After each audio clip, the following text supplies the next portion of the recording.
keadaan sehat ya. Bertemu lagi dengan saya Mirna Khairunisa. Pada video kali ini kita akan membahas topik tentang pembuatan keputusan.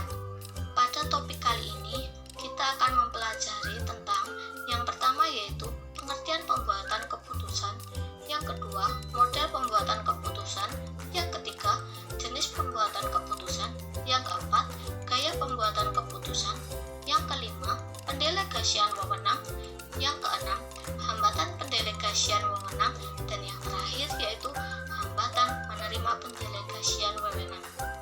Apa sih pembuatan keputusan itu? Menurut Mann, pembuatan keputusan pada dasarnya adalah memilih beberapa kegiatan yang sebelumnya melalui seleksi secara khusus beberapa alternatif yang dikerjakan bersama-sama anggota dengan memperhatikan faktor ekstrinsik atau situasi. Jadi, pembuatan keputusan itu sendiri adalah suatu proses kegiatan memilih dari beberapa pilihan atau alternatif yang cocok dan diharapkan bisa dijadikan sebagai pemecah masalah untuk mencari tujuan yang diinginkan. Apa saja sih model pembuatan keputusan? Yang pertama yaitu ada the rational model atau model rasional. Model rasionalitas memandang pengambil keputusan sebagai manusia rasional, di mana mereka selalu konsisten dalam membuat pilihan pemaksimuman nilai di dalam lingkup keterbatasan tertentu. Model rasionalitas selalu menempatkan penetapan masalah dengan jelas sebagai langkah awal proses pengambilan keputusan, dan pemecahan masalah dilakukan dengan menghasilkan solusi yang terbaik yang paling memungkinkan. Adapun asumsi yang diberikan untuk model rasionalitas adalah yang pertama, masalah ditetapkan secara jelas dan tidak memiliki arti ganda. Yang kedua, pengambil keputusan memiliki akses terhadap informasi yang sempurna. Yang ketiga, pengambil keputusan dapat mengidentifikasikan seluruh kriteria yang relevan dan dapat membuat alternatif yang bisa direalisasikan. Yang keempat, pengambil keputusan sadar akan ada konsekuensi dari setiap alternatif pilihannya. Yang kelima, seluruh kriteria dan alternatif dapat dirankingkan guna merefleksikan setiap nilai kepentingannya. Yang keenam, kriteria yang bersifat khusus bernilai konstan. Yang ketujuh, pengambil keputusan akan memilih alternatif solusi yang nilai kepuasannya tinggi. Menurut D. Rawlinson dan A. Broadfield, ada beberapa tipe rasionalitas. Yang pertama yaitu objective rationality atau rasionalitas objektif, di mana dalam pengambilan keputusan menandakan tindakan manajer yang mencari cara untuk memaksimumkan nilai tertentu dalam situasi tertentu. Yang kedua yaitu ada post hoc rationality atau rasionalitas setelah kejadian, di mana setelah keputusan ditetapkan, manajer mencari cara melegitimasi atau memvalidasi keputusannya dengan mengajukan argumentasi bahwa keputusannya bersifat rasional dan terikat pada peristiwa yang terjadi. Yang ketiga yaitu subjective rationality atau rasionalitas subjektif, di mana manajer berusaha untuk memaksimumkan hasil dalam lingkup hambatan keterbatasan informasi. Yang selanjutnya yaitu ada model pembuatan keputusan yang kedua, yaitu the model of bounded rationality atau model rasional terbatas. The model of bounded rationality atau model rasional yang terbatas menganut konsep satisfying, yaitu strategi yang ditujukan untuk mencapai hasil yang memuaskan semua kelompok pemangku kepentingan. Konsep tersebut menegaskan bahwa manajer terlibat dalam proses pencarian informasi yang terbatas untuk mengidentifikasi masalah dan menetapkan sejumlah alternatif solusi beserta konsekuensinya. Langkah pengambilan keputusan dalam model bounded rationality tidak terlalu jauh berbeda dengan model rasional. Perbedaan utama terletak dari penentuan kriteria, alternatif solusi, dan konsekuensi, serta sifat dari pemilihan alternatif solusi. alternatif solusi. Pada model bounded rationality, urutan alternatif menjadi sangat penting. Model ini mengisyaratkan penetapan alternatif solusi yang paling memungkinkan dan jelas. Solusi yang sederhana namun tepat guna akan ditempatkan di urutan atas. Dalam model bounded rationality juga mengambil pendekatan historis dalam pemecahan masalah, di mana alternatif solusi dan tindakan yang dipakai memecahkan masalah merupakan kumulatif dari apa yang telah dilakukan pada pengambilan keputusan pada masa lalu. Selanjutnya, model pembuatan keputusan yang ketiga yaitu the garbage can model atau model tong sampah. Menurut model ini, keputusan merupakan hasil dari suatu interaksi yang rumit antara 4 arus peristiwa yang bersifat tidak saling terikat, yaitu problem, solutions, participant, dan choice opportunities. Model ini menjelaskan bagaimana interaksi dari keempat peristiwa tersebut baik ke dalam dan ke luar lingkungan organisasi. Menurut model ini, interaksi sejumlah peristiwa tersebut dapat menjelaskan mengapa masalah tidak harus berhubungan dengan solusi dan mengapa solusi yang dipilih tidak selalu menyelesaikan masalah. Apa saja sih jenis-jenis pembuatan keputusan? Yang pertama, yaitu ada keputusan terstruktur.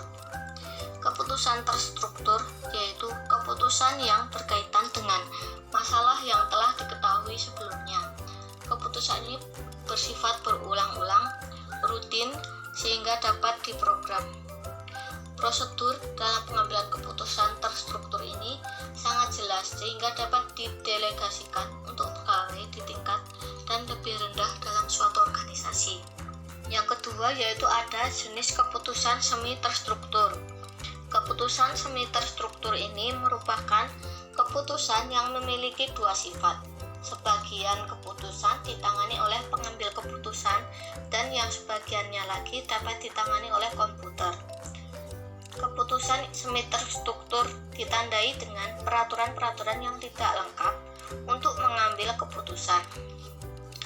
Yang ketiga yaitu ada jenis keputusan tidak terstruktur. Keputusan tidak terstruktur yaitu keputusan yang bukan merupakan keputusan yang berulang dan rutin. Keputusan tidak terstruktur biasanya juga berkaitan dengan sebuah masalah yang cukup pelik karena banyak parameter yang tidak diketahui atau belum diketahui. Apa saja sih gaya pembuatan keputusan? Yang pertama yaitu ada langsung atau direktif. Gaya pembuatan langsung atau direktif adalah tipikal pengambilan keputusan yang cepat. Orang yang memiliki karakter ini tidak ingin membuang waktu berlama-lama dalam melakukan analisis pilihan yang ada dan segera mengambil tindakan yang runtut. Yang kedua yaitu analitis atau analitik.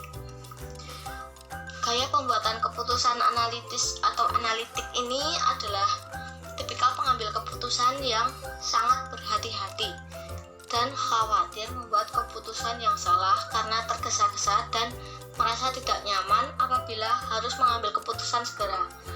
Data dan informasi adalah hal yang penting sebagai pertimbangan pengambilan keputusan.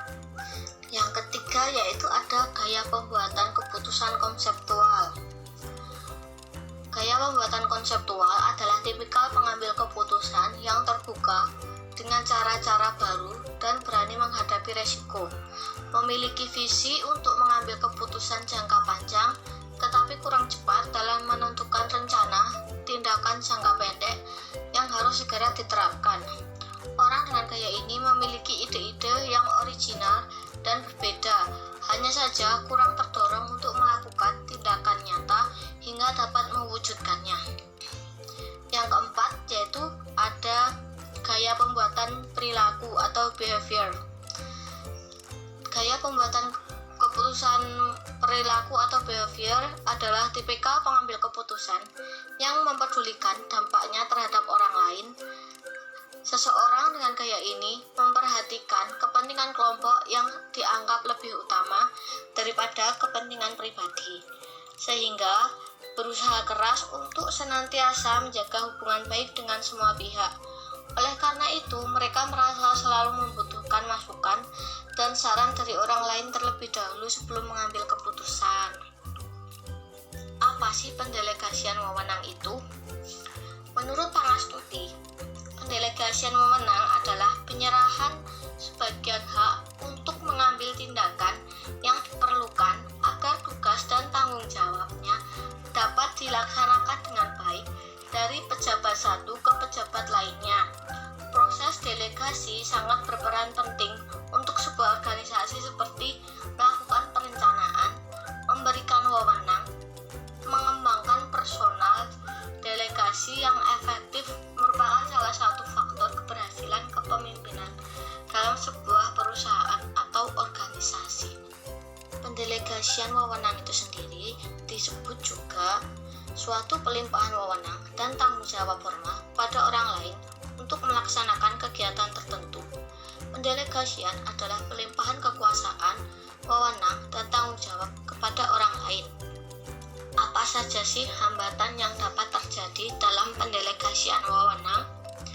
Halangan-halangan pendelegasian wewenang yang dikemukakan Tan Kiat Chue dibagi menjadi dua, yaitu halangan dari perihal atasan dan bawahan. Halangan dari perihal atasan yang pertama yaitu manajer berpendapat bahwa dia telah sempurna dapat mengerjakan segala-galanya dengan baik. Yang kedua, manajer tidak dapat memberikan petunjuk atas penerangan. Yang ketiga, manajer tidak mempercayai bawahan. Yang keempat, kekurangan apabila sewaktu-waktu timbul kesukaran. Yang kelima, manajer takut memikul tanggung jawab terhadap tugas yang diserahkan bawahan. Yang selanjutnya, halangan dari pihak bawahan. Yang pertama yaitu bawahan senang pada pekerjaan yang mudah saja. Yang kedua, bawahan takut dikritisi atas kesalahan-kesalahannya. Yang ketiga, bawahan kurang mendapat penjelasan atas tugas yang diterimanya. Yang berikutnya dalam hambatan pendelegasian wewenang yaitu ada hambatan menerima pendelegasian wewenang. Yang pertama yaitu merasa terbebani dengan resiko dan dengan tugas yang diberikan. Yang kedua, memiliki rasa tidak nyaman akibat tuntutan pekerjaan atas pendelegasian wewenang tersebut. Yang ketiga, tidak memiliki rasa percaya diri serta tanggung jawab yang cukup untuk melaksanakan wewenang yang diberikan. Yang keempat, munculnya rasa kurang cakap dalam menetapkan kontrol dan tindak lanjut yang efektif. Yang kelima, takut dikritik atau dihukum saat membuat kesalahan. Oke teman-teman, itu tadi materi yang dapat saya sampaikan tentang pembuatan keputusan dan juga pendelegasian wewenang. Semoga dengan video ini